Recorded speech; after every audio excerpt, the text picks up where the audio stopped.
Hey everyone, welcome back to Inside the Philippines. Today's story comes from Dean, a 49-year-old contractor from Nova Scotia, Canada, who thought he'd finally found a second chance at love with a soft-spoken Filipina he met online. But what started as a hopeful escape from a failing marriage turned into something much darker, a slow unravelling of trust, money, and identity. And by the time he realised the truth, it was too late to go back. This is one of the most emotionally raw stories we've ever shared. So settle in. Here's Dean's story in his own words. Hey guys, I don't even know how to start this without sounding like a complete idiot, so I'll just say it straight. I'm writing this from a small apartment in Lapu-Lapu, Philippines, and I can't go home. Not because I'm trapped here legally or anything like that. I can't go home because I burned every bridge I had back in Canada, and I did it for a woman who doesn't even answer my messages anymore. I'm 49 years old. I used to be a drywall guy back in Nova Scotia. Not glamorous, but it paid the bills. I had a wife, 2 sons, a beat-up truck, and a routine I complained about more than I should have. Now I wake up to motorbikes buzzing past my window at 6 in the morning, sweat already sticking to my back, wondering how the hell I let my life get rerouted this badly. Some mornings I just sit on the edge of the bed and stare at the floor until the noise outside fades into this dull hum. The stupid part is none of this happened fast. That's what scares me the most. It felt slow and reasonable while I was doing it, one small choice at a time. One message, one call, one lie I told myself. I didn't wake up one day and decide to wreck my marriage. I just stopped fighting for it. I stopped feeling seen. And when someone else finally did see me, or at least made me feel that way, I ran toward it like a starving dog. I left my wife a note on the kitchen table. Didn't even have the guts to look her in the eye. I still remember the smell of coffee in the room, the sound of the fridge humming, like it was just another normal morning. I told myself I'd explain everything later once things were settled. That's what cowards say to make it through the door. I took money that wasn't just mine, packed one suitcase, and told myself I was finally choosing happiness for once. If you're listening to this thinking, yeah, but he must have known it could go bad, you're probably right. Deep down, I knew. I just didn't care. I was tired of feeling invisible. And right now, sitting here halfway across the world, invisible is exactly what I am. Before all this, my life back home felt like it had shrunk down to work, sleep, repeat. I'd come home covered in dust, shoulders aching, and my wife would be on her phone or watching TV, barely looking up. We weren't fighting. That was the problem. We just stopped talking. The house felt quiet in a heavy way, like even the walls were tired of us. My boys were grown by then, doing their own thing, and I told myself that was normal. Still, some nights I'd sit in the garage with a beer longer than I should have, just to avoid the silence inside. I didn't go looking for anyone. That's the part I always feel stupid saying, but it's true. I joined a Facebook group for Canadians overseas because a buddy from work shared a post about cheap rent and warm weather. That's it. One harmless scroll while half buzzed, and then a comment, then a reply. Her name was Jessa. Her profile picture was her smiling in the sun, wearing a simple dress, nothing flashy. She didn't look like trouble. She looked kind. Our first messages were awkward, real basic stuff. Where are you from? What do you do? Do you like the heat? She wrote in short sentences, lots of smiley faces. I remember laughing because she kept calling me sir at first. I told her to knock it off, said it made me feel like her teacher. She said, "Sorry, Dean, respect only." That line stuck with me more than it should have. After a while, the messages became part of my day. I'd check my phone on lunch break, sitting in the truck with drywall dust still on my hands. She'd ask how my work was, say things like, You must be very hard working, or your sons are lucky to have you. No one had said anything like that to me in years. When my wife asked why I was smiling at my phone, I lied without even thinking about it. Said it was just a meme from work.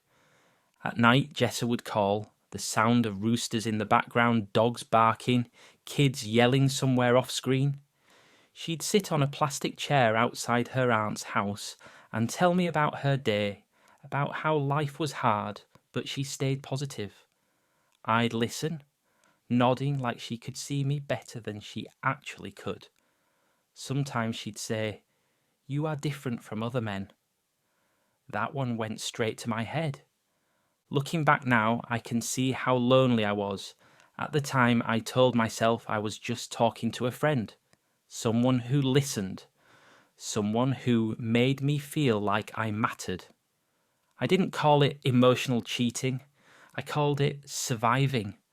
And once I crossed that line in my own head, everything else got a lot easier to justify. I did the stupid thing. 3 months after our first message, I booked a one-way ticket to Cebu.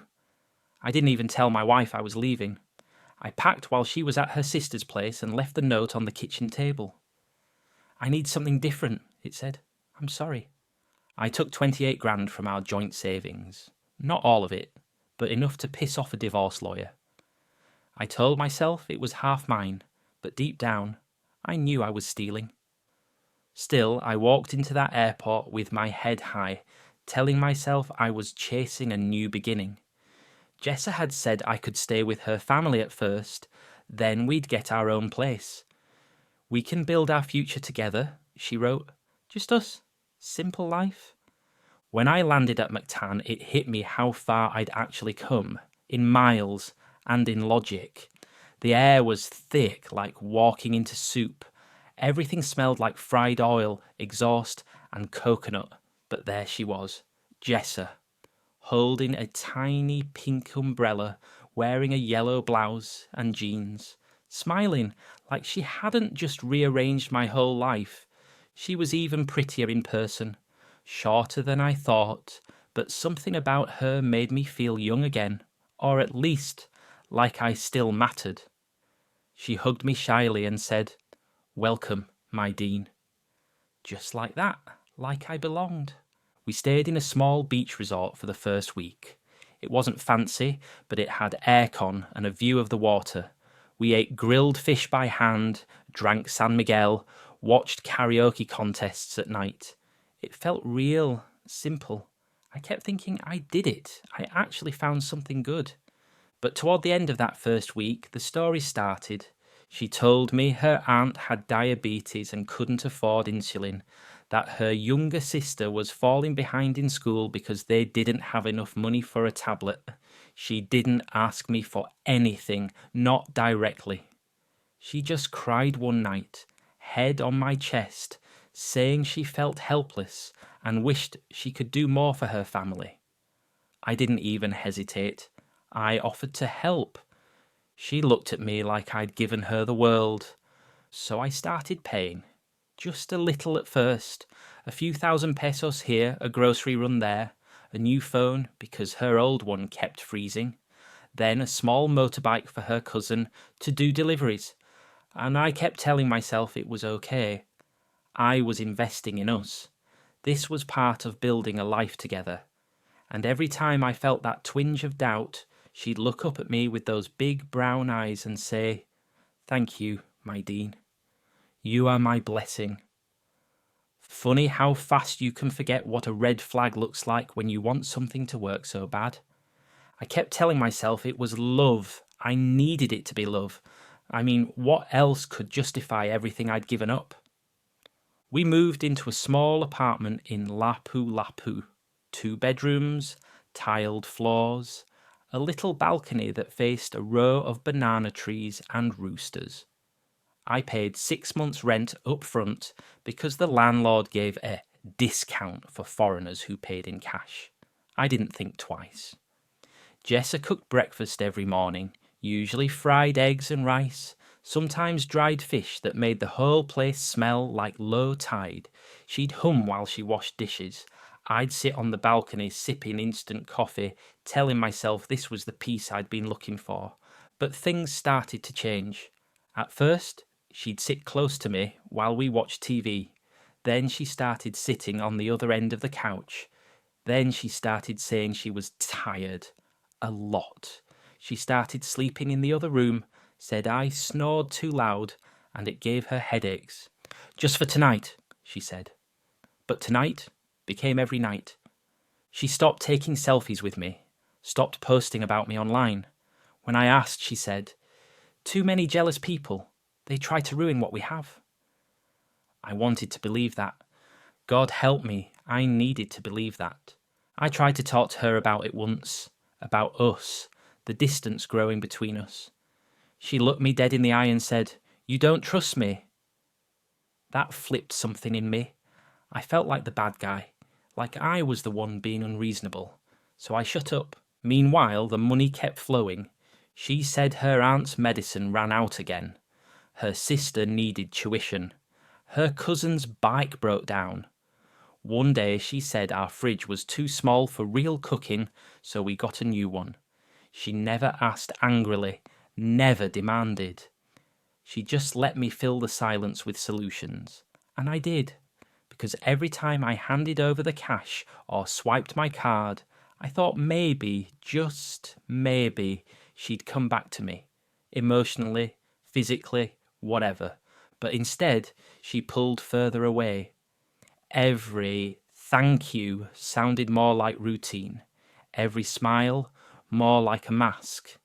And yet, I clung to the scraps like they were signs. I remember one night we were supposed to go out for dinner. She got all dressed up, hair curled, little heels, even perfume. I thought, finally. I felt like maybe we were turning a corner. But just as we were about to leave, her phone rang. She stepped outside to take the call. That was the last time I saw her. She said it was her cousin on the phone. Something urgent, some drama back in the province. Her voice had that frantic edge to it, like she was trying to sound calm but couldn't quite pull it off. "Just wait a bit, my Dean," she said, slipping on those little sandals she always wore, hair still damp from the shower, and stepping out the front door with her phone pressed tight to her ear. I didn't even say anything. I just smiled like a fool and told her to be careful. 2 cold beers were already sweating on the table, the pork belly was ready to fry, and I had on the same blue collared shirt she once said made me look guapo. Even sprayed a bit of that knockoff cologne from Ayala Mall. I wanted the night to feel special. She never came back. At first I told myself she'd just gotten held up. Maybe a flat tire, or maybe she was calming someone down. 1 hour, then 2, then 4. I messaged her, "All okay?" and watched the little check mark sit there grey, never turning blue. I called. No answer.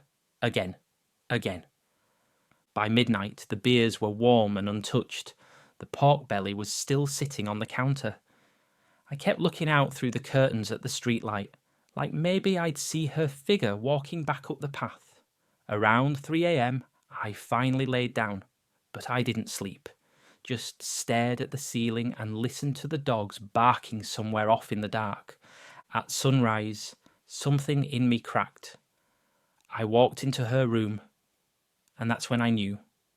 Closet, empty, clothes gone, no toothbrush in the cup, no perfume bottles lined up by the mirror. Her worn-out sandals, the ones she said she'd had for years, gone. And under the bed, the little pouch she kept zipped up like it was sacred, that too was missing. That hurt. Inside that pouch was the silver bracelet I gave her for her birthday, the cheap little watch I bought her in Domagete, the heart-shaped pendant she promised she'd never take off. All of it gone. But that wasn't the worst part. I walked over to the cabinet by the CR, where I'd hidden our emergency stash. 40,000 pesos in crisp bills I'd tucked behind a stack of cleaning supplies wrapped in a plastic bag. Gone. Then I checked my wallet. I don't even know why. Maybe I was hoping for a miracle, but no. She'd taken another 18,000 pesos I'd taken out the day before, money meant to pay for our upcoming visa run to Malaysia. Even my Canadian debit card, gone from the drawer. In all, she'd walked out with close to 100,000 pesos, a suitcase of clothes, and whatever pieces of my heart I hadn't already handed over. I sat back down on that couch, still in that same wrinkled blue shirt, and just stared at the open door. The silence in that room felt like a scream. Later that afternoon, I walked down to the barangay hall, showed them her picture, told them what happened. The woman behind the desk barely blinked. She glanced at the photo, nodded politely and said, "Did you file police report, sir?" I said no. I didn't want to cause trouble. I just wanted to know if she was safe. She gave me a look, tired, familiar, like she'd seen this story 100 times before. Then she handed me back the photo and said gently, "You're not the first, but maybe, sir, you can be the last." I spent the next 3 days trying to track her down, messaged her family, got blocked, called every number she ever used. All dead ends. That's when it hit me. She'd planned this. Maybe not from day one. Maybe she thought I'd get tired and leave. Or maybe I was always just a stepping stone. I don't know. What I do know is everything I gave, everything I sacrificed, meant nothing to her. I was just a ticket, a stopover. And now I was stuck in a foreign country, broke, humiliated, and completely alone. After that, everything just unraveled. I called my wife, or I guess I should say my ex-wife. She didn't pick up the first time, or the second. When she finally did, she didn't even yell, just said, "What do you want?" Flat, cold. I tried to explain, but what could I say? That I left her for a woman who vanished in the middle of the night? That I gave away our savings for a smile and a few months of pretending? She told me she'd filed for divorce 2 weeks after I left. Said the boys didn't want anything to do with me. "You made your choice," she said. Then she hung up. I sat there staring at the wall, the fan clicking back and forth like it was judging me. That silence, it wasn't peaceful like I imagined. It was heavy, choking. I'd traded a dull, tired marriage for this? For a ghost in a rented apartment and 2 broken sons who wouldn't answer my messages. I tried calling my youngest just to hear his voice, straight to voicemail. He'd blocked me. My oldest sent me one message. "You don't get to walk back now. She was never worth it." That one hurt. Still does. I tried to find work here, something to stretch the money, but I'm a drywall guy. There's not a lot of demand for middle-aged Canadian contractors who barely speak the language. I offered to help a local guy fix up some roofing in exchange for a few pesos and some beers. He smiled politely, said "Salamat," and never called back. Now I'm renting this box of an apartment in Lapu-Lapu. Walls are thin, neighbours blast karaoke every night. I've got 1 fan, 1 gas burner, and a mattress that might as well be a towel. I eat sardines and rice most nights, pretend it's by choice. People still smile at me here, kids wave when I walk by. Sometimes the sari-sari store lady asks if I'm okay. I just nod, but inside, I'm wrecked. Not because of the money, not even because of Jessa, but because I've got nowhere left to go, no one waiting for me. I didn't just get scammed, I burned down my own house to make it happen. Looking back now, I don't think I was really in love with Jessa. Not in the way love's supposed to be. I was in love with the idea of being seen again, heard, touched, appreciated. You spend enough years feeling like wallpaper in your own house, and the first person who tells you you matter, it hits you like oxygen. But that wasn't love, that was escape. I told myself a story, that this young, sweet Filipina genuinely loved me for who I was. that she didn't care about the age gap, or the money, or the life I left behind. And I chose to believe it because the truth that she might be playing me was too painful to admit. So every red flag I buried. Every excuse I swallowed. Because the alternative was looking at myself and realizing how desperate I'd become. And here's the worst part, I don't even hate her. Yeah, she used me. Yeah, she probably had this exit plan from the beginning. But she didn't force me to leave my wife. She didn't steal my money at gunpoint. I handed over everything, my savings, my marriage, my self-respect, like it was a gift. What I learned is this. If you go chasing love to fix something broken in yourself, you're going to bleed all over the wrong person. I wasn't looking for a partner.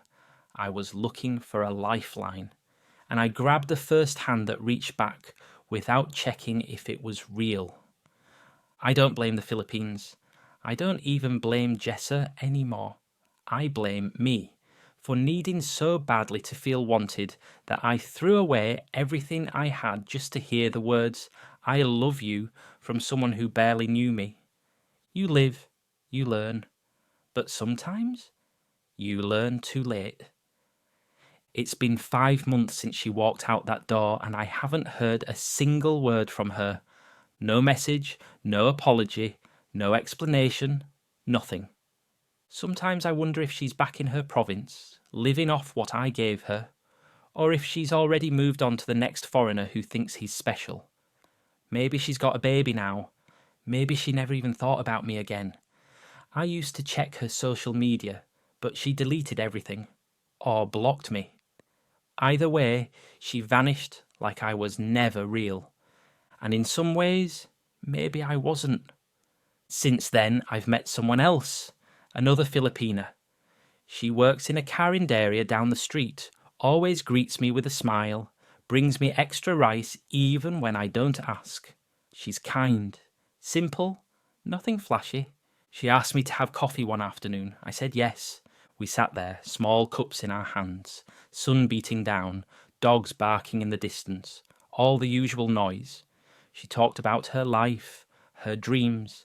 I nodded along, smiled, even laughed a little. But inside, I felt nothing. That's what hurts the most.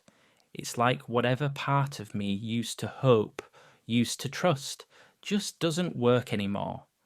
I look at her and I want to believe she's different. I want to try again, but I can't. I keep waiting for the lie, for the story about the sick relative or the cousin who needs a ride. I hate that I think like that now. I hate it. She asked me the other day, "Why did you move to the Philippines?" I just said, needed a change. I didn't have the heart to tell her the truth, that I came here chasing a dream that never existed. That I gave everything I had to someone who saw me as a wallet, not a man. That I traded a life of cold silences for a different kind of emptiness. So here I am, 49 years old, sitting on a plastic chair in a rented apartment, halfway across the world from the family that used to call me Dad. I'm not angry anymore, just tired. And if I'm being honest, I don't think I'll ever go home. Because the man who left, he doesn't exist anymore. He died the day she walked away.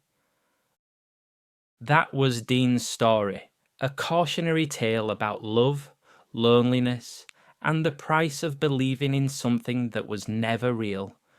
Not every expat who comes to the Philippines ends up in a situation like this, but stories like Dean's are more common than most people realise. When emotions run high and trust comes easy, it's not hard to lose yourself or everything you've built. If you found this story powerful or eye-opening, let us know in the comments. And if you've been through something similar or know someone who has, we want to hear your story. Don't forget to like, subscribe, and turn on notifications for more real stories from inside the Philippines. We'll see you in the next one.